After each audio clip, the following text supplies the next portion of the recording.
Good afternoon and welcome to the final webinar of the 2018-19 series. Today we have Dr. Amni Harper from the University of Wisconsin, Oshkosh, to talk about trans and non-binary youth.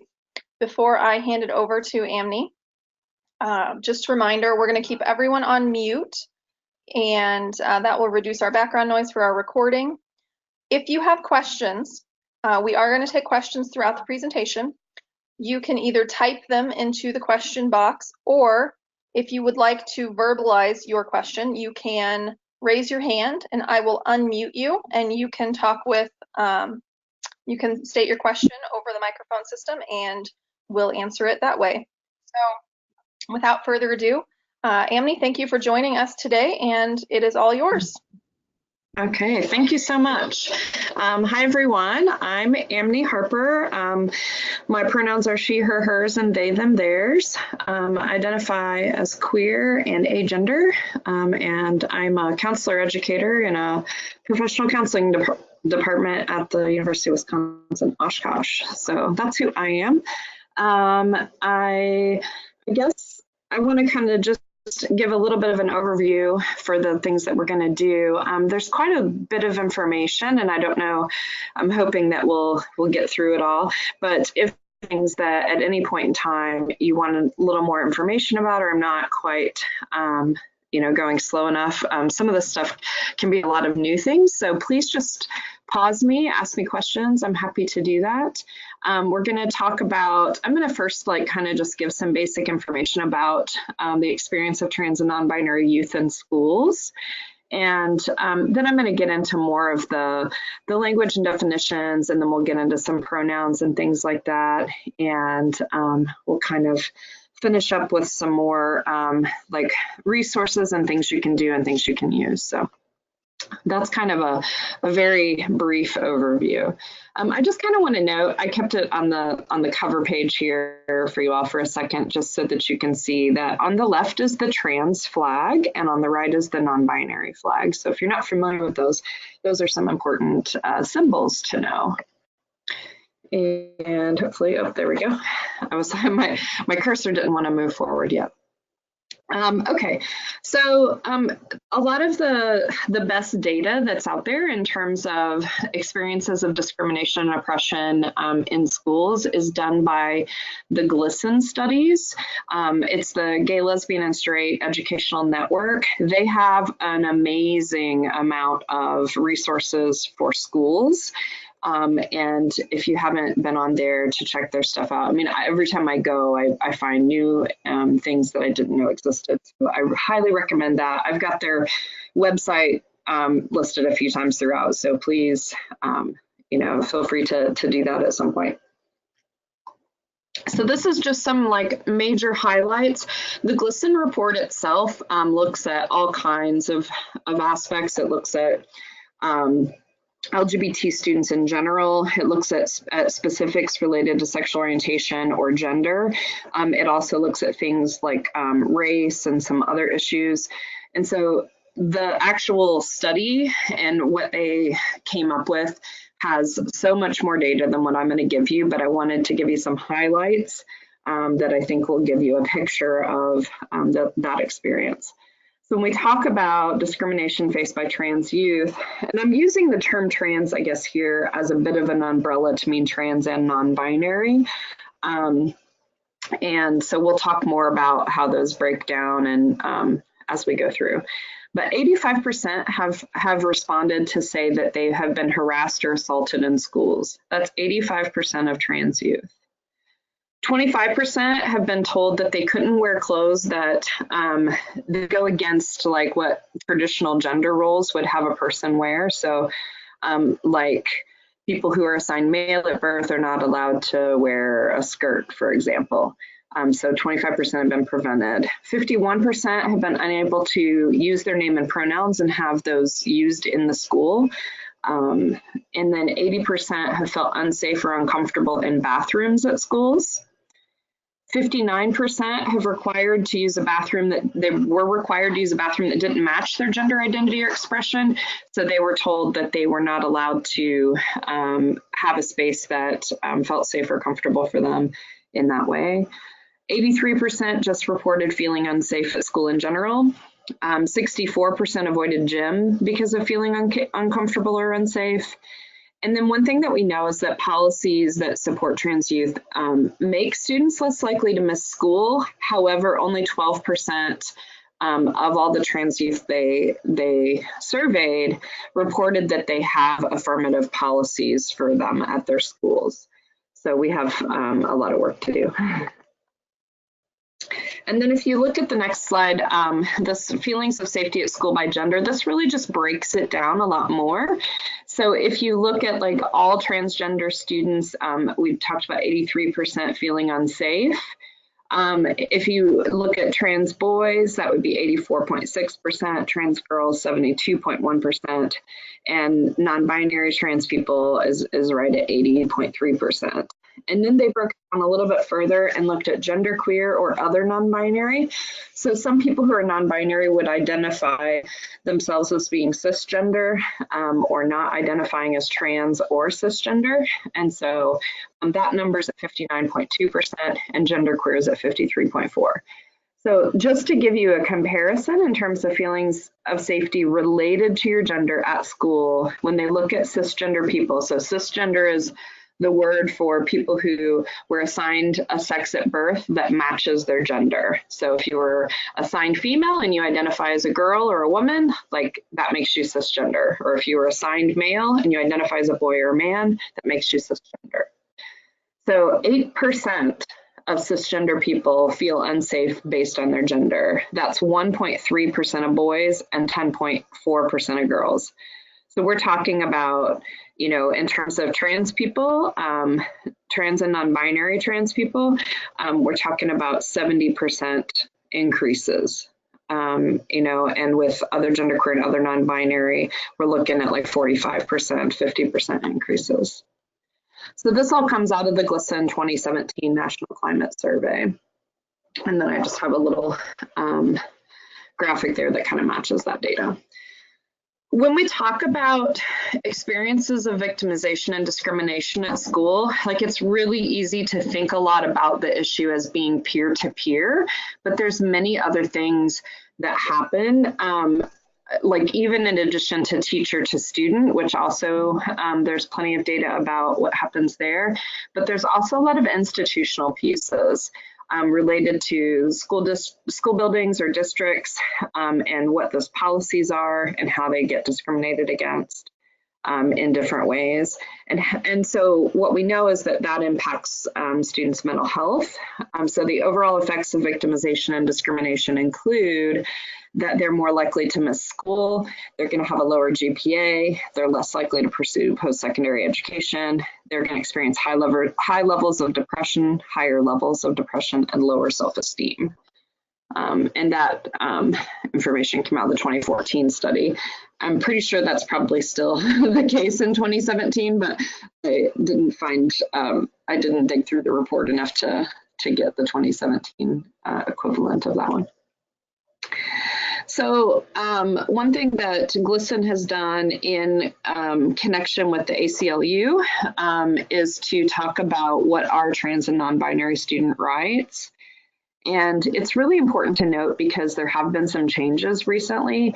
So in the current presidential administration, they've removed the guidance for schools that basically made it really clear that you couldn't treat trans people, you couldn't discriminate against trans people, or that you could, that if schools didn't do anything about harassment or bullying, they would be sued. That guidance got removed. However, the ACLU has really done a lot of work to try to keep those, even though that guidance doesn't exist under the Department of Education's website anymore, they are still fighting the same battles using the same legal arguments and precedents in many cases. So understanding what rights students have is very important. It not only protects trans students, but it also protects your schools because certainly a lawsuit can be expensive and create some negative issues for schools. So ideally, we start by working towards giving trans and non-binary students their rights, and then we everybody's happy. Well, maybe not everyone. Okay, so the first piece is related to freedom of expression. And so one of the things that consistently happens that they've found in the GLSEN studies has been that many trans and non-binary students will get punished for writing about LGBT topics, or they'll get a lower grade because of that, or that they will be punished for expressing their identity in some way.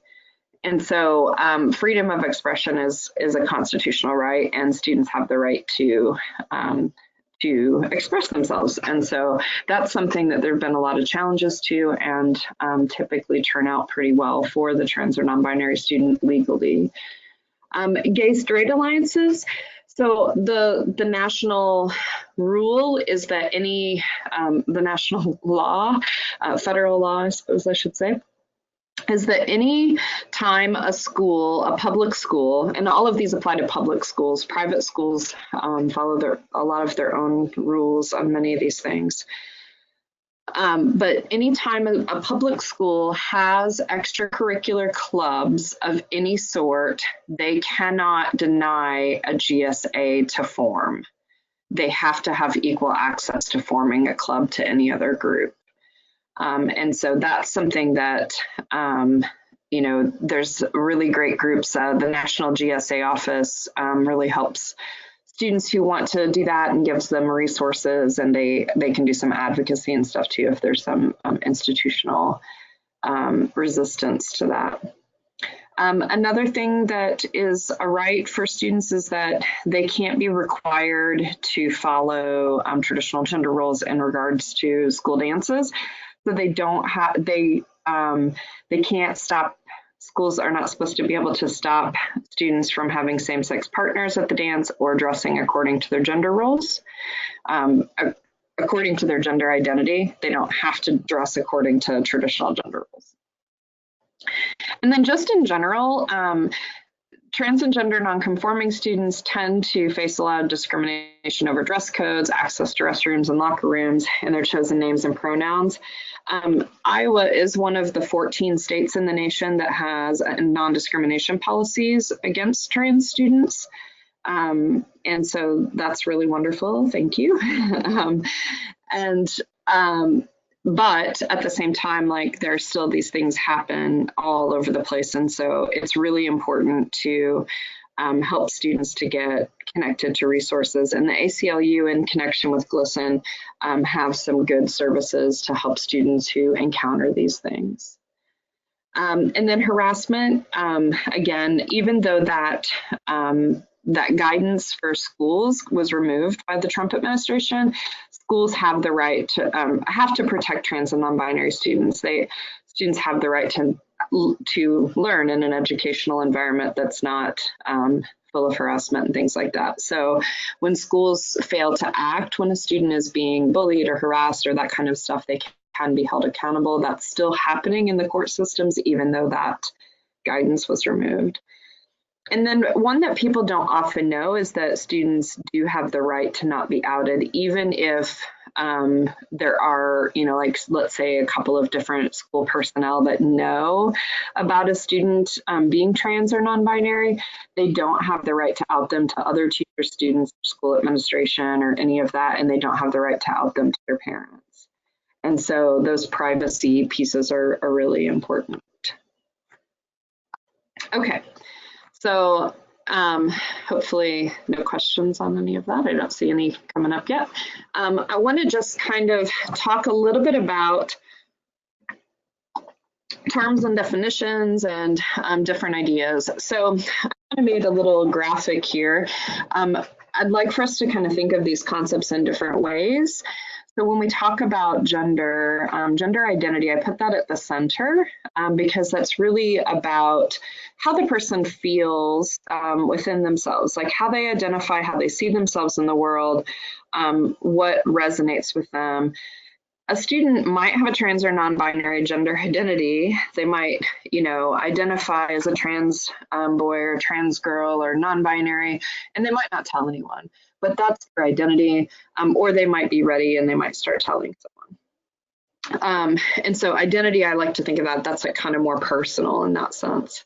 And it's whether or not people share it is up to them. I put assigned sex at the top because I feel like it's really kind of the starting point for when gender enters our worlds. So when a child is born, doctors look at the child and they assign a sex. And they tend to do this based solely on the presence of and the appearance of external genitalia.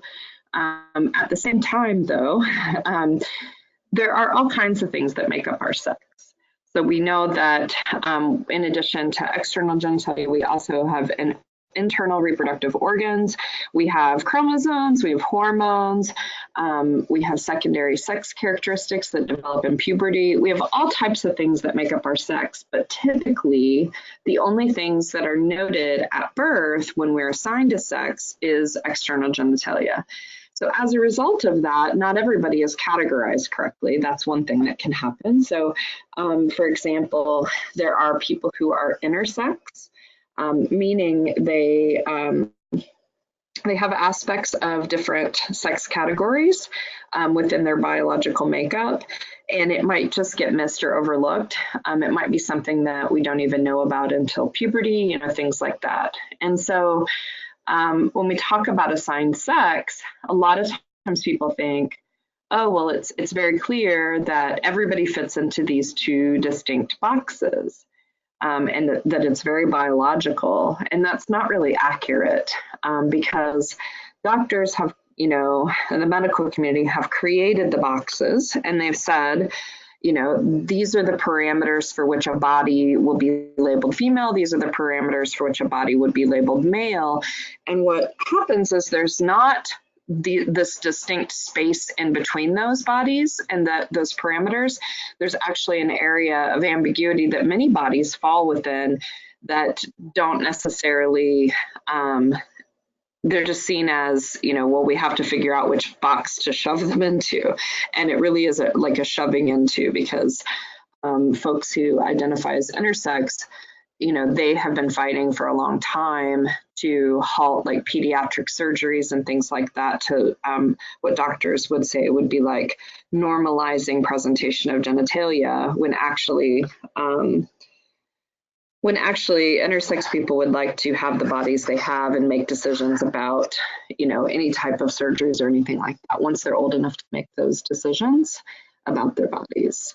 So doctors assign this sex, and immediately once a sex is assigned to a child, to an infant, a gender is assigned. So society says you were assigned female at birth, I'm going to say you're a girl and I'm going to treat you accordingly. We're going to give you, usually babies, like there's often very gendered clothing, very gendered toys, very gendered, decorations of the bedroom, all these things get immediately just kind of applied to the person without much discussion about what gender is or any of that. And for many people, that works just fine, and if that works just fine, then that would mean you're cisgender. CIS is the language for that, CISGENDER. But if that's not you, then that creates some other pieces. And so for trans and non-binary youth, their assigned sex and their assigned gender don't match their gender identity. And they begin to maybe recognize that, and it can become a source of strain and stress for them. When we talk about gender identity, we often pair it with gender expression. And so gender expression can be the way that the person expresses their gender through all types of things. A lot of times we really focus on clothing, hairstyle, like, that kind of stuff, but it can be a lot of things. It can be, parts of your personality, like characteristics you hold, those are often gendered. It can be your mannerisms, things like that. So there's a lot of things that go into our gender expression. And so when a person identifies as trans or non-binary and they have begun to express their internal sense of gender, it often doesn't match up with what society says, this is your assigned sex, this is your assigned gender. And so then it can create strain for the individual. When we talk about the bottom circle there, which is gender attribution, we're talking about what happens from outside of the person towards the person. So gender identity and gender expression are very much internal processes. You know, it's about the person and what they put out towards the world, but it originates from inside the person and is pushed out.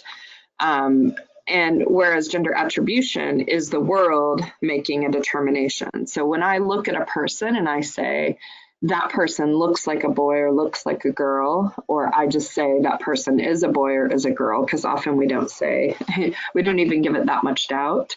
I'm attributing certain characteristics to a person. I'm attributing a gender.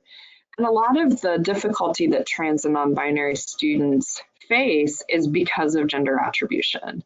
So I'm going to just continue to assume that your gender should align in these ways with what I have perceived as your assigned sex and gender.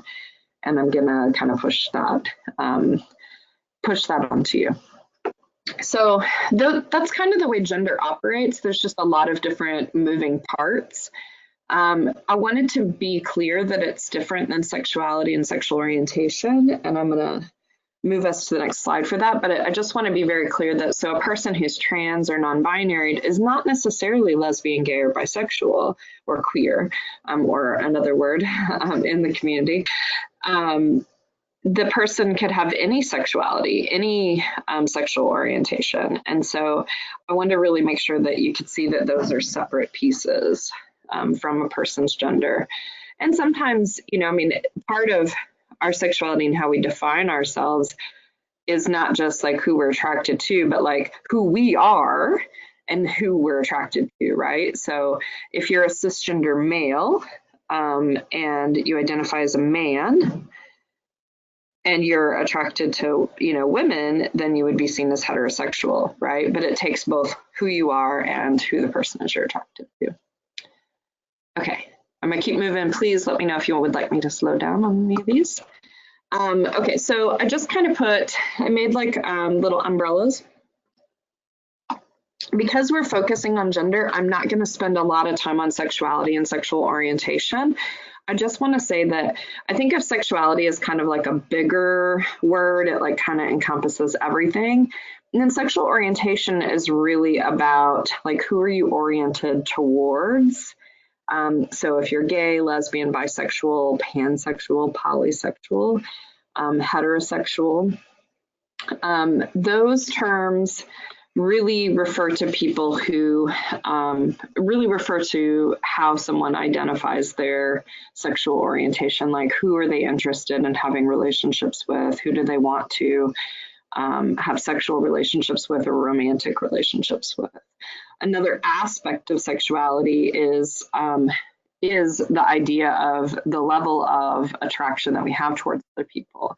And so I put a couple of kind of spectrums up here. I don't know that I ever really believe things happen in a linear fashion that way, but you can see that that like we kind of have these polar opposites of asexual and allosexual.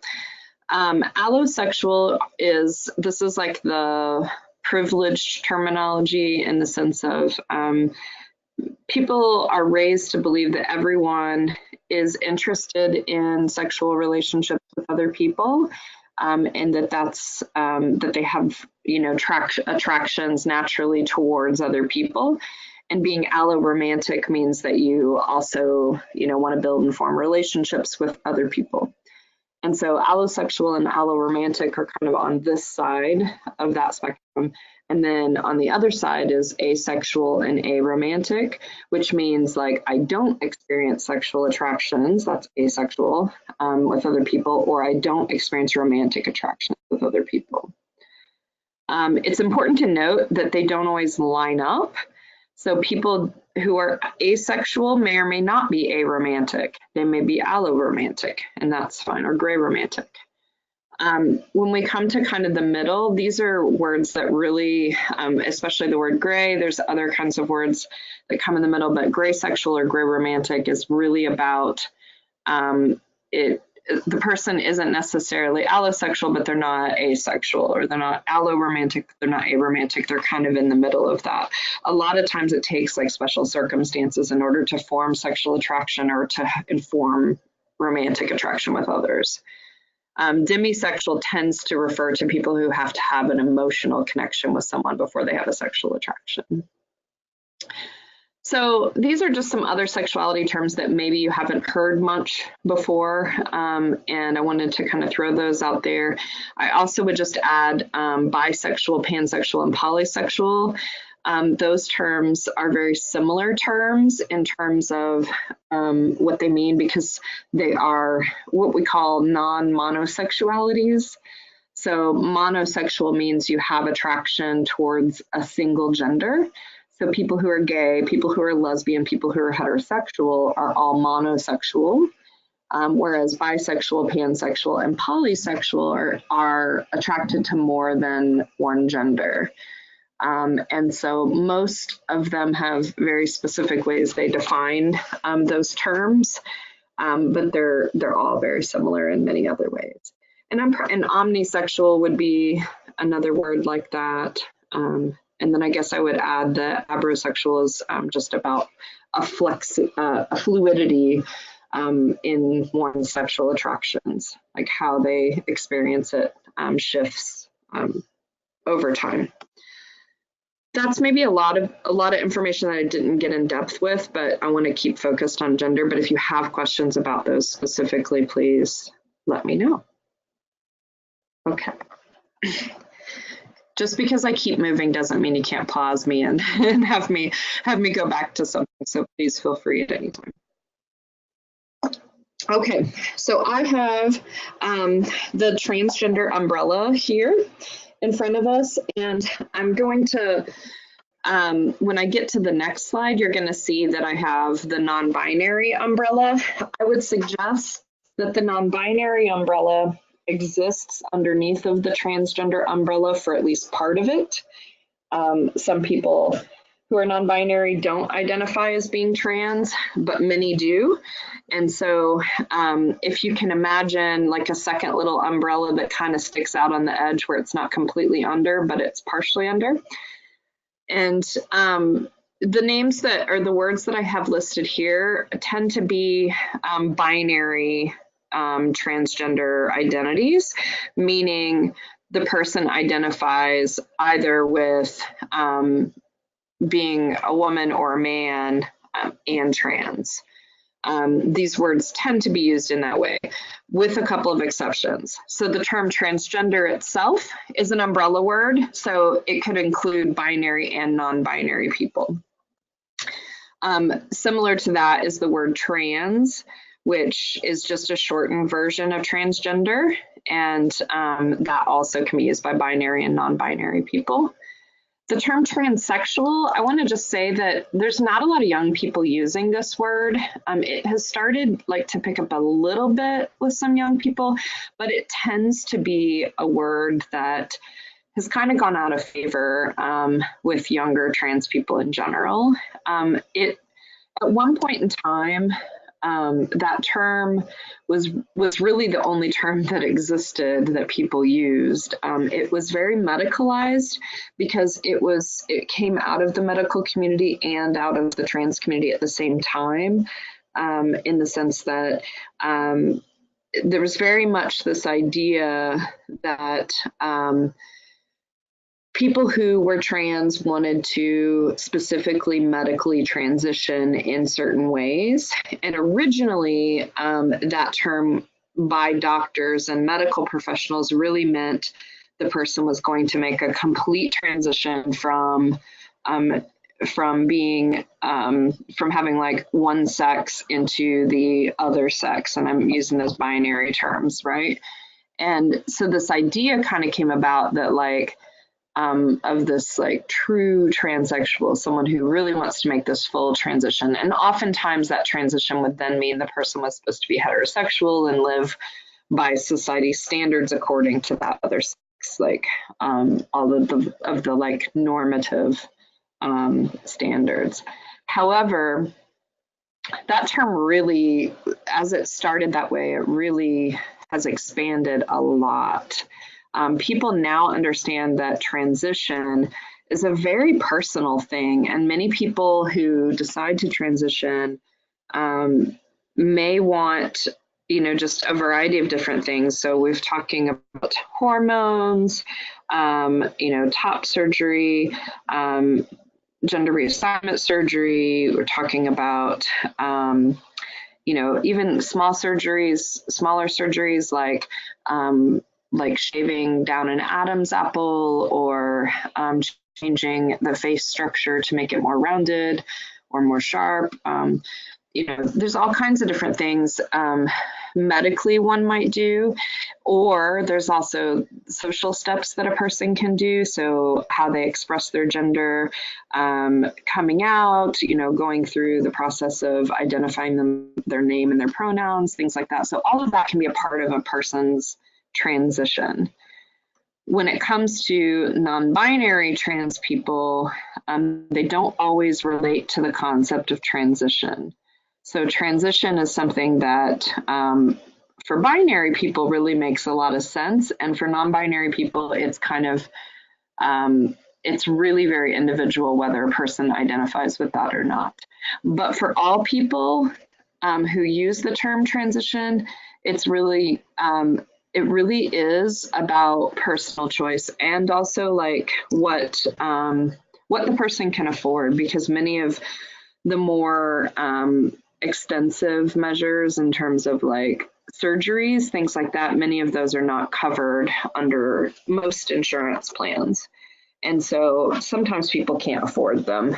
Sometimes people save up for many, many years before they can afford them. I mean, there's just a lot of difficulty people can bump into. So the term transsexual really had this sense of it that really was tied very closely to medical transition. Later on, the term transgender started to gain more traction because it really was seen as more of a better umbrella term, because people who were under it might want transition or they might not. And that was okay. They might just socially transition. They might take hormones, or they might have like one surgery. There's like all kinds of different things. And so you really see people who are transsexual as really being interested in the medical aspects of transition, whereas transgender was a lot more open to include both that and people who didn't. The next two terms, well, actually the next four, are terms that some people will use and some people don't use. There's a lot of feelings about these terms. When we talk about AFAB and AMAB, it means assigned female at birth or assigned male at birth. And sometimes people who are trans will tell you, I'm, a trans woman, or an AMAB trans woman, so I was assigned male at birth, or, something like that. Other people don't want to use that language because for them, it really becomes important to not really keep going back to this part of their history that didn't reflect who they truly were in the world. And so some people kind of stay away from that. The same is true of M to F or F to M, which have been written in a couple of different ways. Probably the first one is more common. Some people really feel that's important to maintain that information, and other people really don't. And then we have trans man or trans woman, which are words that are very specific to very specifically, like there's that space in between. So it's a man or a woman who also is trans, right? So like we might say a tall or a short person, right? Or a tall woman or a short woman. Like trans is that adjective that defines the type of woman a person is. Just the same way you might say a cis man or a cis woman, or cisgender man or cisgender woman. Some people don't use the term trans at all, especially post-transition. Some people will just use woman or man. So it's important to recognize that just because someone tells you they're a woman does not necessarily mean that they're cis or trans.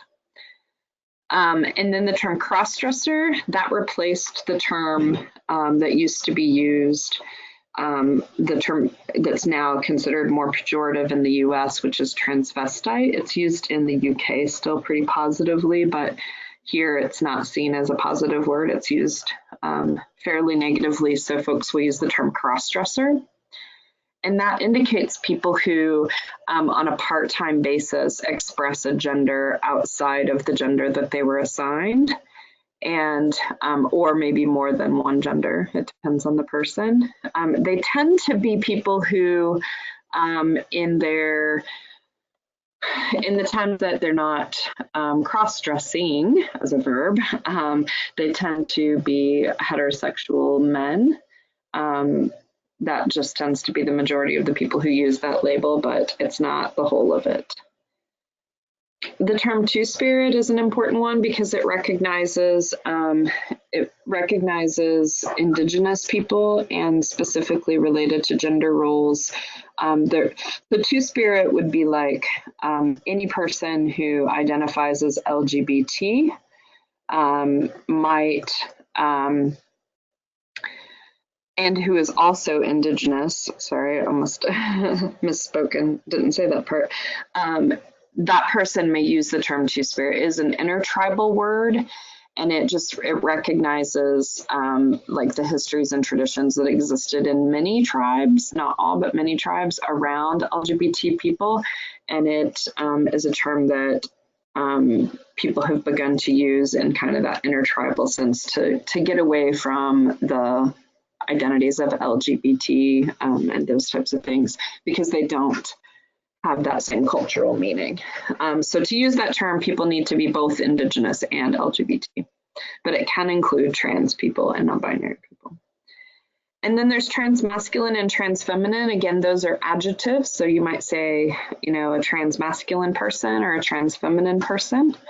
And that just essentially means that the person's identity is both trans and masculine or trans and feminine. Whew, that's a lot of info. Okay, so we're gonna look at the non-binary umbrella.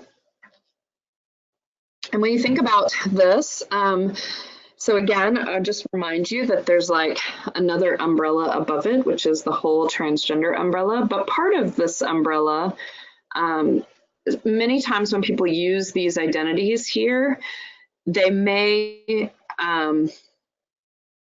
not see themselves as being trans, or they may. It depends on the person.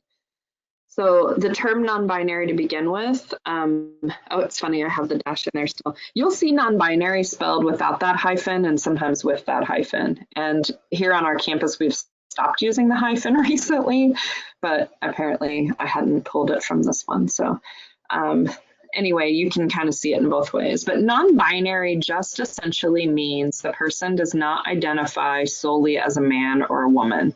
They might identify somewhere in between. They might not identify with gender at all.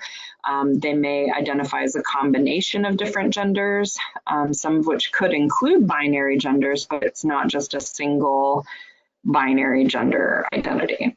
And so the term non-binary really became the more common term over using the term genderqueer, which kind of came out first. That term genderqueer is really, it was a person who asserted the identity of queer, but they were really telling you the aspect of me that is queer is my gender. And the term queer being used in a positive sense, like a reclaimed sense, to mean I'm outside of the norm, and that's a good thing, right? So like queer always meant different, but it's like when it's reclaimed, it's like I'm different and that's good. And so that's how that term got used. I have the term NB, E-N-B-Y there. It's not just the letters NB, because that was used by non-Black people, or to refer to non-Black people. And so many people won't, accidentally went too far. So people don't use just the letters, they'll spell it out that way. Some people don't like this because it's too close to just using the letters N and B. So it just depends on the person. The term agender, so again, like if we think about asexual, aromantic, you know, all of the A, like that little prefix there means not or no. And so the person who's agender does not identify with having a specific gender. They don't maybe resonate with the concept of gender at all. And then bigender is someone who identifies with two or more genders at different times. So they may identify as, you know, more, I could give you any of the words that we have, like maybe they're, you know, maybe they're gender queer at one point in time. They may identify as like transmasculine at one time, transfeminine at another, you know, it just depends on the person. And any gender, it could be any number of genders, but it's at least two or more that are expressed separately. So like today, this is how I feel. This is the gender I'll express. Another day may not happen very quickly. Like it might be a week or two later. It might be a day later. It depends. They'll have a different gender. Androgyne comes from the word androgynous, or more people are familiar with the word androgynous, I suppose, but someone who identifies as androgyne is really, really very much neither masculine nor feminine, like their gender is something else. Gender fluid is really a person whose gender changes over time. And so they have a lot of fluidity in terms of how their gender might change. We hear gender nonconforming or GNC a lot in the literature, especially in APA. We see it some in schools as well. A lot of people will, when people create policies, they'll sometimes use gender nonconforming. Sometimes people will take it on as a personal label, and it just essentially means that the person doesn't conform to the gender they were assigned. I put transmasculine and transfeminine also under the non-binary umbrella because many people who use those terms do not see themselves as in a binary gender. They're just masculine or feminine in general, and also trans.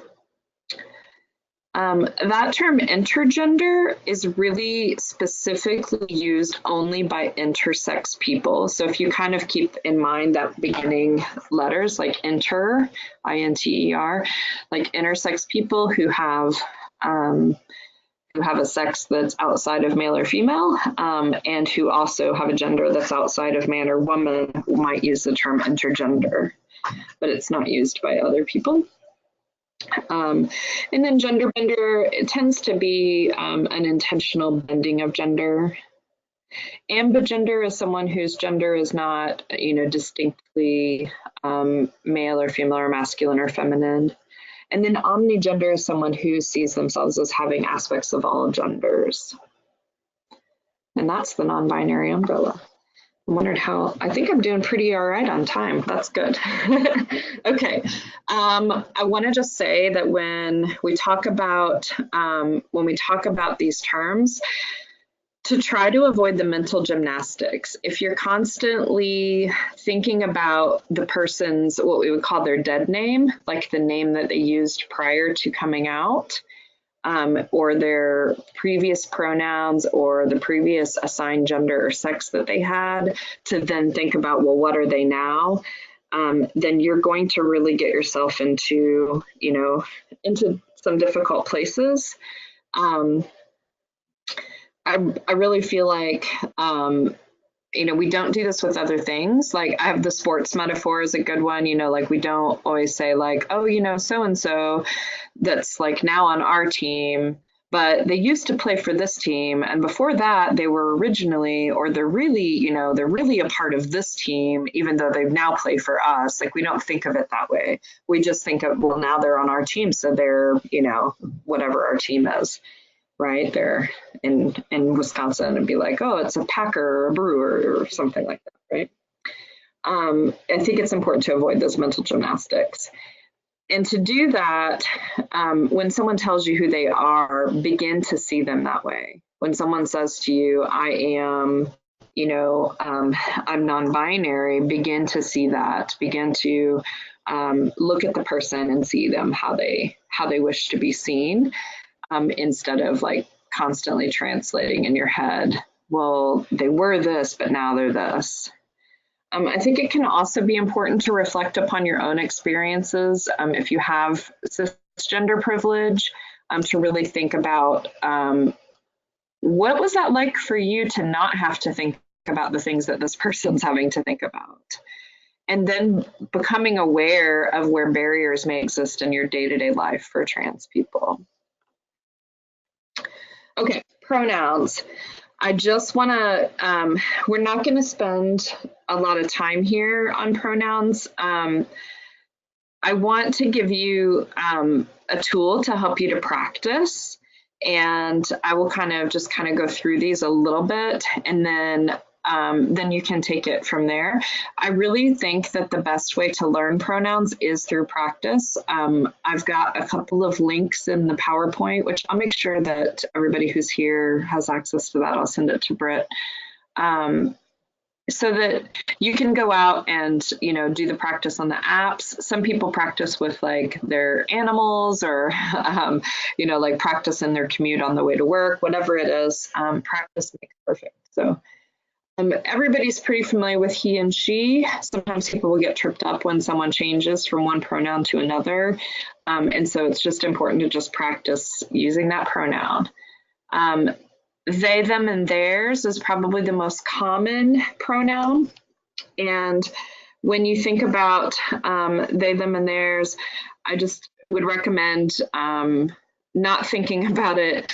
Like, a lot of people get tied up over this idea that it's like plural somehow, but we use it all the time in a singular way. We'll say, oh, hey, Rachel, did you know someone called you the other day? They wanted to know if you're still selling your bicycle. And then Rachel won't say, how many people called? Instead, Rachel will be like, oh, thank you. Did you get their name? And, oh yeah, I wrote it down in the other room. Let me go get it. That's how that conversation goes. And it doesn't usually blip on anybody's radar that we're using they, them pronouns for something. But as soon as we think we know someone's gender, that's when people, start to kind of resist it. And so a lot of times people will say, well, I just can't get it or whatnot, but it's actually resistance and a bias that they need to examine. And we also have a couple versions of Z. So the very first one is Z, Zir, and Zirs. So when I say like Zirs, we don't have an example in here of Zirs, but if I were to take the possessive column and get rid of the word backpack, then we would use the S instead. Oh, that's Zirs instead of that's Zir backpack. So the same way that you would say that's hers instead of that's her backpack, right? So it would be Z likes dancing, everyone likes to dance with Zir, that's Zir backpack, or that's Zirs, and then Z does it Zir self. And then we have this Z, which is Z here and here's. So Z likes dancing, everyone likes to dance with here, that's here backpack, or that's here's. Z does it herself. And then we have this Z, which starts with an X that sounds like a Z. Z likes dancing, everyone likes to dance with them. That's Zir backpack or Zirs, and Z does it Zir self. The Spivak pronouns, we should probably move these up, it would make it more clear. The name Spivak was the person who came up with them. It's they, them, and theirs, but it's missing the TH. So A likes dancing, everyone likes to dance with M, that's air backpack, A does it himself. And again, we'd have the S there if not. And then we have Ni and V. So Ni likes dancing, everyone likes to dance with Nem. That's Near backpack, Ni does it himself. Or V likes dancing, everyone likes to dance with Veer. That's V's backpack, V does it Veer self. That's not, if you practice them, you'll see there's a lot of good ways to get to know those, and really they just become more natural if you just practice them. That's all it takes. Just like anytime you learn a new word or learn a new language or anything like that, it just takes practice. So as counselors, it's really, really important anytime someone shares their information with you, to use it correctly, because you might be that only supportive person who validates them in their life. It's also important to note, where do they use those pronouns? They might want to use them with you, but they might not be comfortable with other people. And because the types of pronouns they are, I don't say them to the person, right? I'm going to say them about the person. So oftentimes it might come up in conversation where I'm saying, you know, something that I thought about that person, and then I might say, yeah, you know, and I can see you being like this, and then this person would say, you know, Z's, you know, father's really hard on Z, you know, or something like that, whatever it might be. But I might refer to that person in that way, in front of them in that way, but most of the time it's about how I refer to them when they're not present, which means that I want to know who they're comfortable with those pronouns, so that I'm not outing them. And I might have to switch pronouns to be able to refer to them correctly in different spaces. If you make a mistake with a pronoun, you want to apologize quickly and move on. And then if you're unfamiliar with any of them, like, do your research outside of like times that you're meeting with them. It's not their job to educate you. It happens too often in all of their spaces. And like, trans people have done the emotional labor of teaching about pronouns. There's like a million resources for them. There's tons of YouTube videos, there's tons of stuff online. And so there's really a lot. It really shouldn't land on students to make that effort. So I just gave you a couple of examples here of the of 2 different apps that you can practice pronouns with. And they have a lot of good examples. So you can get in there and you can see the charts, and then you can also, you know, try to practice it by filling it in, and it'll do it in that way. Okay. I want to quickly talk about development. So something I think that can be really important to recognize is that for trans and non-binary people, there is a process of identity development that will happen for them. And it's a very individualized process. Some people have similar aspects, and then, you know, other people may have very specific aspects that happen for them. So when you think about, and I listed like several different models up here. These are the authors of different models of identity development for trans people.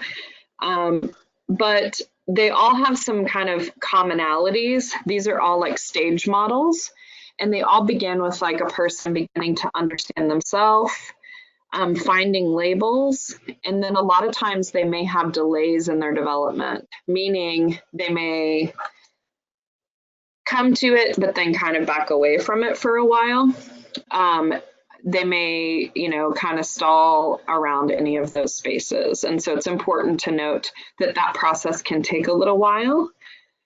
Once a person really begins to understand themselves and they come out to themselves, then they make decisions about coming out and disclosing their identity to other people. It's very important that we don't push someone to do this before they're ready. So we want to support whatever timeline they have. And if someone tells you, I know that if I come out that I'll get kicked out of my house, like, please believe them, because that's a real thing that happens to trans people, especially trans youth, a lot. And, you know, it's really important that we just trust that they know what's best for them. And then we talk about transition, and again, that word doesn't fit for all non-binary people, but it might mean aspects of the coming out process for some. It can include like name changes and pronoun changes that people might want to assert with the people around them. It might include hormones or surgeries. It might include legal documentation, like changing names on things, asserting a different name in a class roster, things like that. And then there's always the aspect about their environment, both in terms of like stressors they experience and support that they have in their environment, and really kind of assessing that and connecting to that. And then ideally, someone also maybe gets a community identity or integrates part of their identity within their community as well. So these don't necessarily have to happen in order. And when we have a stage model, we always kind of assume that like the later stages mean that someone has developed more fully, when actually it might be that going back a few steps is actually deepening their development. And so it's important to pay attention to that. When you see someone going through that process of development, it's just important to allow them to take the time that they want and need to do that. In addition to these models, which are all stage models, there's a milestone model by Rankin and Beeman. And that model really, it highlights this idea of like going from like confusion, guilt, and shame to self-acceptance, that there are many points along the way, and not all milestones fit for all individuals, but there are some themes that people experience commonly, and that they might do that based on specific identities. So for example, there's an example here of transsexual women may have had a period of identifying as cross-dressers, or transsexual men might have first identified as lesbians. Some of these milestones that are common in older generations aren't experienced as much by trans youth who had more access to the internet and things like that. And so it's really important to just kind of see that there are some common tasks, but they may or may not be experienced by everyone. The other piece of development is that when someone is beginning the process of identity development around becoming, identifying as trans or non-binary, it may supersede other developmental tasks. So you may encounter people having some delays in terms of social development or other things that they might lag behind their peers a little bit in those ways, because that identity development around being trans or non-binary kind of goes to the forefront. And that's not true for everyone, but it can be. And especially if someone has a hard time coming out or has a hard time gaining support, that can really be an important part of that process. I went too fast. Previous, okay. So just in general, you know, I've got some resources for you, and this is just kind of a little bit of a wrap up here. So GSAs, if we look at the GLSEN reports, we know that schools with GSAs tend to, LGBT students do better, trans and non-binary youth do better. It's important within GSAs to make sure they are actually trans and non-binary inclusive, because some of them aren't. And so making sure there's appropriate education to help everybody know how to do that. There's a lot of things that we can do with school staff and personnel, making sure people are trained, helping get additional information to people. Using inclusive images and examples in classrooms is really important. In our examples, whether you're doing like a guidance lesson, or I'm sorry, a classroom, I just lost the wording for it. Yep, anyway, we're moving away from that, and I can't get that all of a sudden. But being able to just take an image or an example that includes trans and non-binary people is really powerful. How we address bias incidents that happen in schools is really important. Being connected to community resources, knowing where to send people and how to send people, and knowing that when you send them, what you're actually sending them to is really helpful. Having role models and visible allies is super important. And then I just listed a couple of workbooks. So the Queer and Transgender Resilience workbook is really great by Annalise Singh. And then the Gender Quest workbook by Testa Coulthart and Peta is really good as well. And then when you're working with families, the Family Acceptance Project research is really good. PFLAG. Again, like not outing people and helping, you know, families to like come to terms with names and pronouns, because that can be a process for families too, especially if they had their own reason for naming someone a certain thing. So this is just a bunch of websites that I mentioned, most of which I mentioned that you might want to look at. And then some standards, competencies, and guidelines that counselors can learn from. WPATH standards of care are really what people would use in terms of seeking out transition. And what are the standards of care both for mental health workers and for doctors and stuff. So this is a good resource for families who are starting that process to just become familiar. And then ACA has both. ACA has the competencies for counseling trans clients.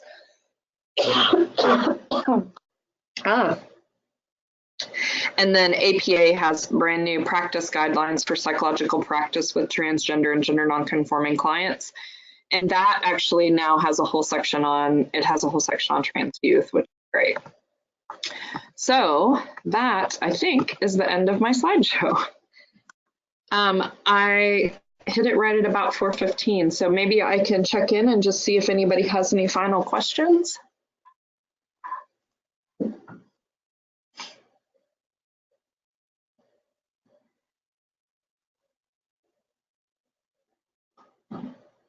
I'm not all alone out here, am I?